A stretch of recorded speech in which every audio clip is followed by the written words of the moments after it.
Hi. I can't. Wow, this is something. This is, in fact, my first actual conference talk in a format like this as an actual member of the U.S. government. So this is my thing. Yeah, there we go. I've got a little logo. It's great. I'm going to do this for a second just to see how many of you there are. Okay. Have any of you heard me tell this story before? No. Okay. I feel like I've been telling it 1,000 times. Well, in 25 minutes, I'm going to tell you as best as I can the story of how I went from a year ago minding my own business, working as a manager in engineering at Google, to today I work, well, not literally today, this is my first day off since I went there, but today I nominally work in the West Wing, in the White House. And I think it's a pretty good story. I realize this format doesn't lend itself to questions and answers like I like to do, so I just tried to guess what's the best that I could tell you. I do have an office hour after this at 11 something. I don't know what's on the program. If you'd like to come catch me later, please do. So with that, I'll tell you how this happened. It starts in the year of our Lord 2013, October 12th. I was having lunch with some friends in Chicago, and a phone call came. These were friends that I had met I worked on the Obama campaign in 2008 and 2012. I had no other connection to the administration at that point.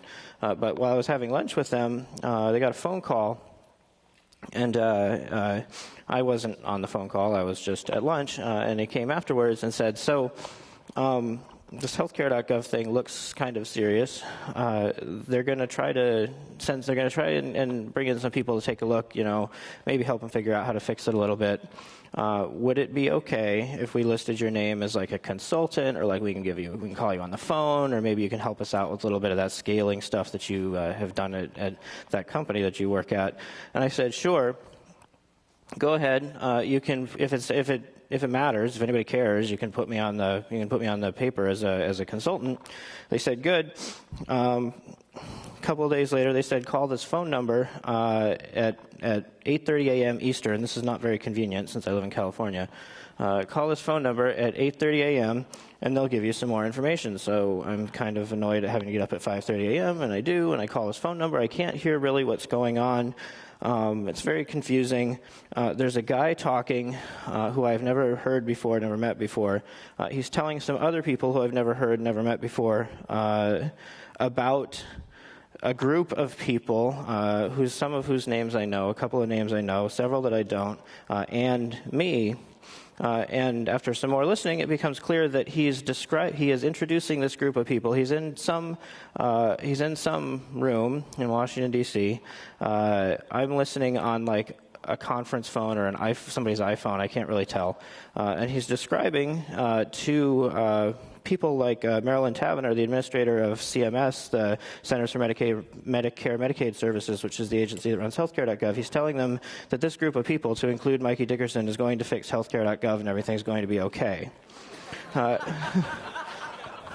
This is going to be a pattern, by the way. This is called commitment escalation. I'm pointing it out to you now. This is the only warning I'm going to give you before we use the same exact technique on you. So you have been told this is how this works, by the way. I said, okay, wasn't expecting that. Off the phone later, called back on the phone. Turns out the person talking on the phone is Todd Park. His job title is CTO of the United States, Assistant to the President. And he says, "It'd be really great if you could come out here and just for like 3 days and like do like an assessment. We could use like a report that'll like point us in the right direction to figure out how to fix things." So I said, "Okay." And he said, "Well, can you be here like this is like 10 o'clock at night on Friday after that thing. Can you be here like by like 8 in the morning?" And I said, "No, I wanted to do some other stuff this weekend. How about if I come out on Monday?" And he's like, "All right, fine. We can wait till Monday, I guess." And so we wait till Monday. And I get the next plane and come out to Washington, D.C. We look around, and when we first get to a place called Herndon, Virginia, take our first look around. There's a group. I'm there with a group of what's at that time 4 other guys, and if we had more time, I'd tell you more about them. But we look around, and to boil down what can be a 2.5-hour story into just a couple of points, so what was horrifically wrong was a few big things. Why did this site not work? Oh, by the way, I forgot. I'm getting out of order. A couple of pieces of background information about the United States going into 2013. Actually, the most recent data I can get is 2009, 2010. But in 2009, 2010 or so, the estimate of the number of people in the United States without access to health insurance is about 48 million. The Harvard Medical School study done at around the same time, which, if you believe it, which not everybody does, but there's no better study to look at, so there's no better source of this information, says that their estimate of the number of people who die in the United States as a direct measurable consequence of lack of access to the healthcare system is about 45,000. I would keep that in mind for the rest of this project, that at a very rough level, which, yes, like I said, you could criticize, but there isn't really much better data to look at. At a very rough level, people who don't have access to health care die at approximately 1 in 1,000 is the rate in each calendar year. So I had some kind of vague idea that like healthcare.gov was pretty important. Affordable Care Act, President's big accomplishment. We knew something about that. So I was willing to come and look at things for a couple days, take a couple days off of work. It would, that wouldn't be any big deal. So when we got there and looked around, and at this point, the site, this is October 22nd, by the way. The site's been down for 3 weeks. Well, it's more accurate to say it's never been up in a meaningful way. The launch date on the calendar was October 1st. But it clearly wasn't ready then. And nobody noticed for a while because there was this whole government shutdown thing and blah, blah, blah. But now it was becoming a really big deal. And it didn't look like the problems were just going to sort themselves out in a couple of days like everybody had been hoping. So when we got there, what was so wrong with it? Well, here's just 3 quick things. First thing that was wrong with it, we constructed out of... The press says 55 different contractors, meaning different companies, were hired to build this site. I've never tried to verify that number. I know that on a day-to-day basis we actually had to interact with about 20, and there are lots of others whose names I knew that we didn't interact with all that often. And we launched this thing. There was no monitoring. There was nothing. There was no way to know. There's literally no dashboard. There was nothing. There was no place to look to find out whether the site was up today or not, except CNN, which was literally how we found out about problems a good part of the time in the beginning. But we learned, by the way, there's been a lot of fascinating things. I could do a whole other talk on just the operation of the news media seen from both sides, which is, like I said, also very interesting, but I suppose for a different conference. One of the things we learned is that there's frequently a tape delay, even when it says it's live in the studio. Because that was our real-time monitoring, so we could see if the site was up or not at the time they were trying to use it. But anyway, this is not a good state to be in, obviously. The kind of skill sets that everybody here probably has, I don't really need to belabor that point. Obviously, you are dead in the water if you can't see what's going on anywhere on the site, even at a very basic level. So problem 1. Problem 2, I mentioned that there were 55 companies involved in running this thing. 0 of those companies was hired and given the job of make sure that the site is working and people can use it. 0 of those people was clearly in charge of the other 54 companies. This is a problem. When you have a complicated distributed system, it's not the easy, especially when you have 0 monitoring, so you can't see anything that's going on. Problems are not the easiest to debug. Could be in a lot of places. I mean, I'm sure a lot of you have had this experience. Got tons of practice at my old job, and when something stops working, you don't immediately know whether it could be anything from the network to the infrastructure, operating system, application layer. It could be anywhere. And when you got a different company responsible for each one of those things, you're trapped in this eternal loop of damnation where probably a lot of you go back far enough to have the lovely experience of trying to buy a DSL from a company that's not the phone company back in the day. What happens every single time? Something gets screwed up. It's not working. The phone company will say it's the carrier. The carrier will say it's the phone company. Sometimes there's even COVID involved for some reason that nobody can remember anymore. It's hopeless. So you had exactly that game to play, but with more companies involved and higher stakes, and the site down in real time and the days ticking away. Amazingly, for that situation I just described, there was also not really any sense of urgency. One of the hard things to explain, lots of people have asked me over the last year, what went wrong? What was wrong with healthcare.gov? And I say, that's a hard question to answer because actually everything on the healthcare.gov project went exactly the way is normal. It always does. The only part that was unusual, the first time anything unusual happened at all was when it became national news that this project didn't work. The government IT contracts fail all the time. A number whose source I forget right now says that 94% of the time our IT procurements fail to achieve what they were meant to do. Anyway, so there was no real particular urgency because this is just like every other project. It'll just blow over somehow like it always does. So what did we do? We sent up this report, said, here is the thing. The bad news is everything's been done wrong. Almost no place we can point to a decision where we made the right one as we built the site. Yeah, funny. Yeah. The good news is that because of that being the case, there's a lot of really, really easy basic things we can fix. And will that be enough to make the site work again? I don't know, but there's a lot of very easy things that we can fix, and once we fix those, then we'll know what the next things that are broken are. I don't know any other way to do this other than iteratively like that. So we sent a report that basically said these things. It was full of ins and outs and what have yous and nuance, and what happened was the White House did two things. They said, one, we've had the best experts in the country, which, by the way, nobody had been referring to me by such kinds of words until suddenly I was working on this project.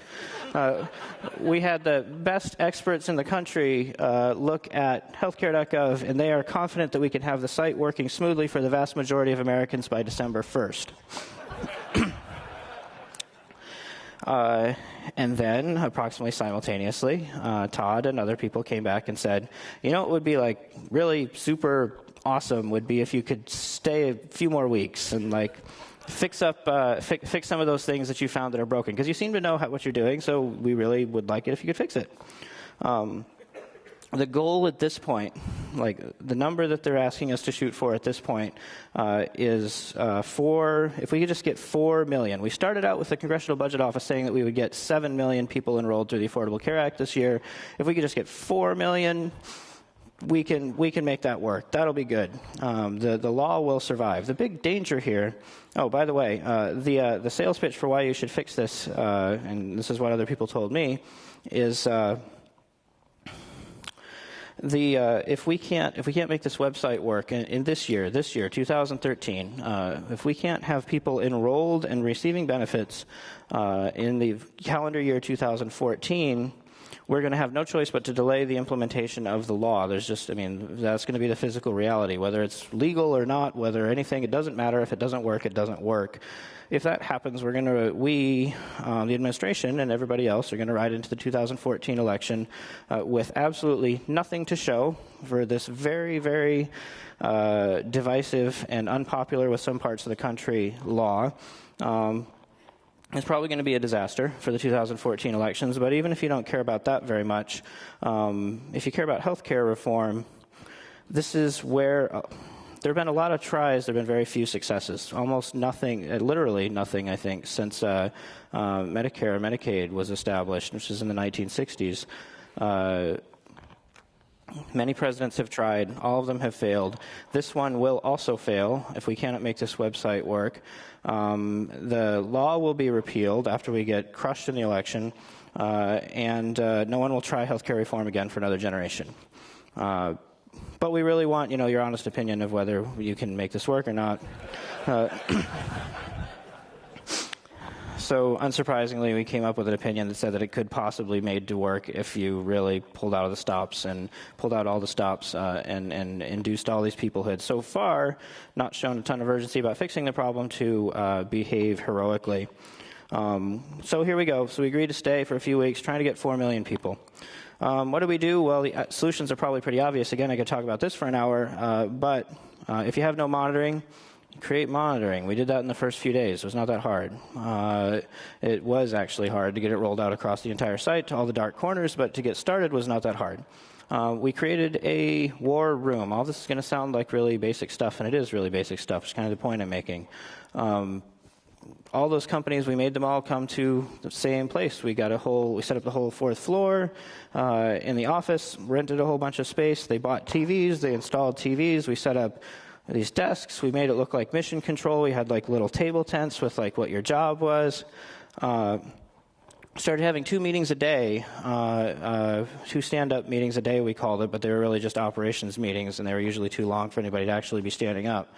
And what we would do at those meetings is debug in a live studio audience, not quite as big as this studio audience, but 100 people easily a lot of the time. We would go through what's wrong today. Why are those machines that we asked for to be installed for more capacity for the certain whatever? Why are those not working? And the answer would be, well, I can't get them to work yet because this is from one of the 50 or so companies that are involved. I can't make it work because the firewall rules aren't installed. Okay, why are the firewall rules not installed? I don't know. This guy over here from the government is supposed to approve it. And we'd say to the guy from the government, why didn't you approve the firewall rules? And he'd say, I don't know what he's talking about. I don't have a ticket. And we say, who was supposed to file the ticket? So that'd be a different company. Did you file the ticket? Yes, I filed it 2 days ago. Okay. We would just proceed in this fashion until we arrived. Like in that case, the truth of the matter was going to be that they were not using the same ticket system. I know.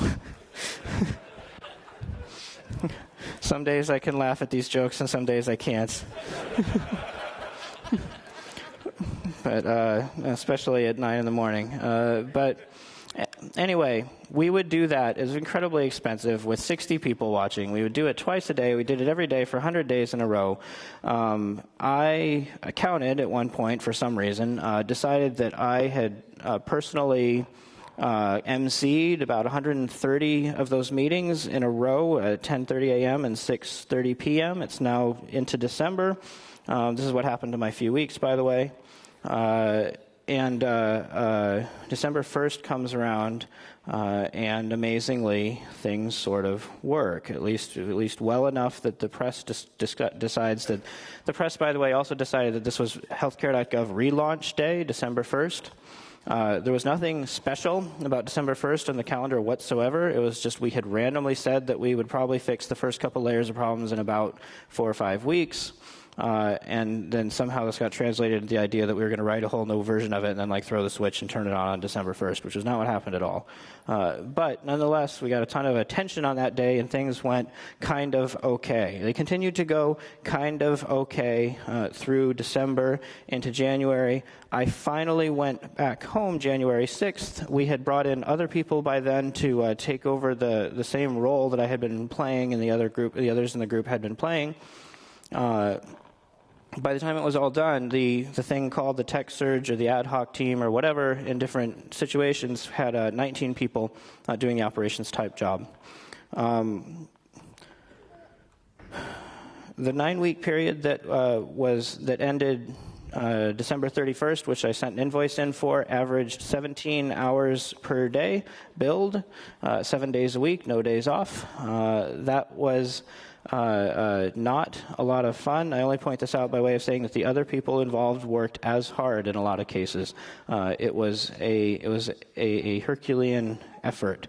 on the part of many people, most of them who were involved in the project from the beginning, not the new people who came from the outside, but people who were already there, in a lot of cases, also worked very hard to get it to go back together.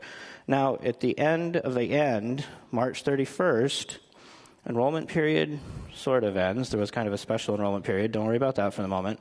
This project just never, ever would end. But March 31st, April 1st, the final score, I know there's not much drama now. If you've been paying attention, you already know. There were 8.1 million people enrolled in the Affordable Care Act. From the original estimate of 7 million and the revised, we have to get at least this much or else the world will end number, which was like 4 million or something. We heard variations, but usually about 4 million. It was a very, very strange experience. It was like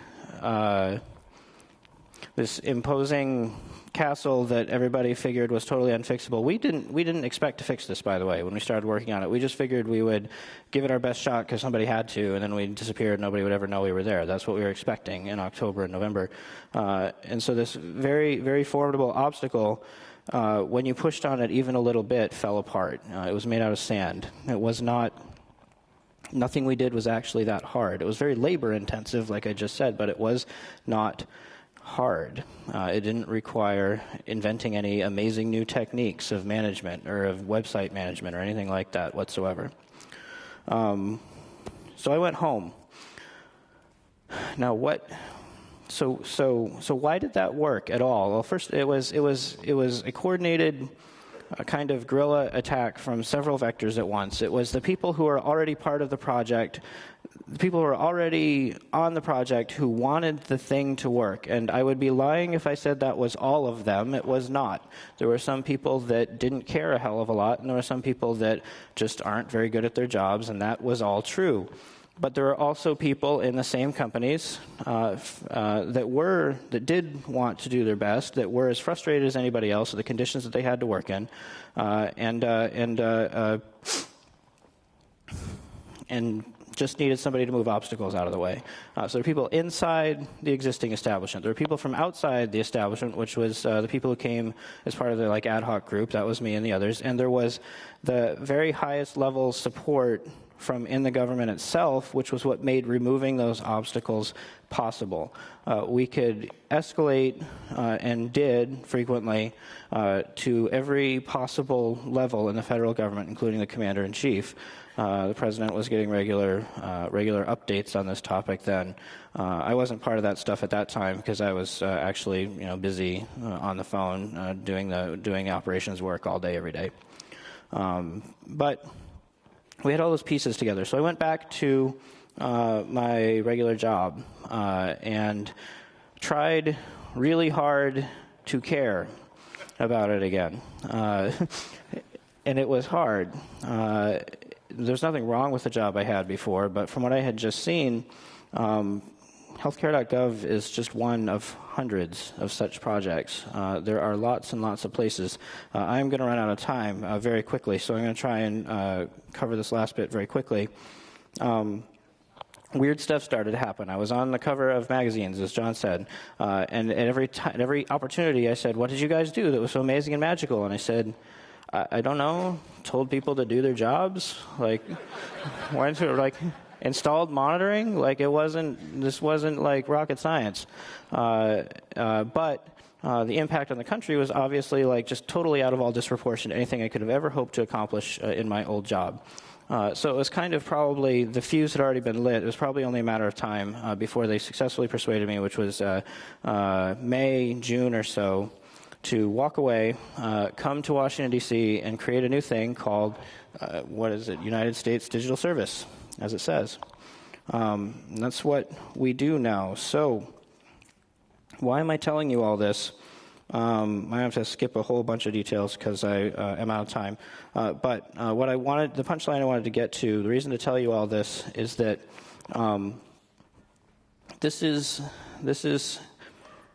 This is real life. This is your country, most of you. I know not all of you.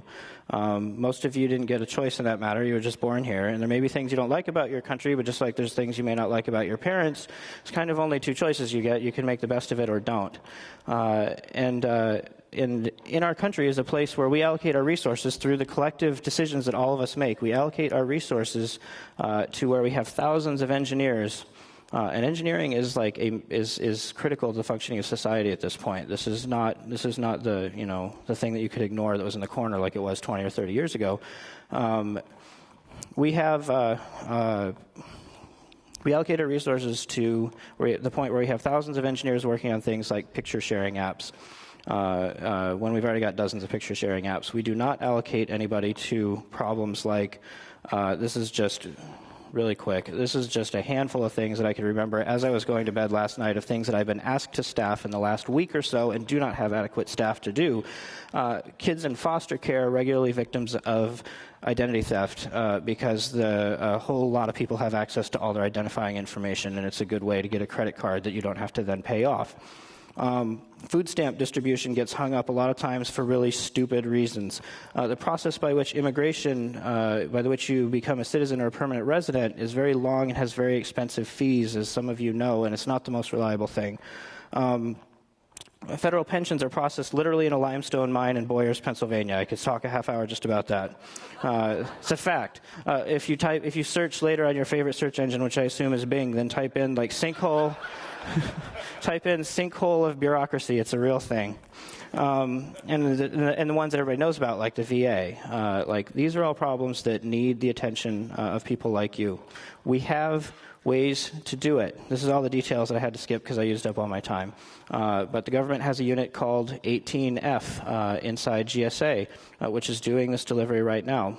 We have the existing establishment contractors. All those same pieces I talked about that have made it possible for us to fix healthcare.gov are lined up right now. I don't know how long they will be lined up, but they are right now. The existing establishment players, big contractors, are trying to figure out what's changing in their environment and how they can adapt to do it. A really big one expressed interest recently in sponsoring the Code for America Summit.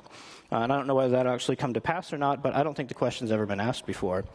There are new companies who are getting into this space for the first time. I am pleased to... is Tim O'Reilly here?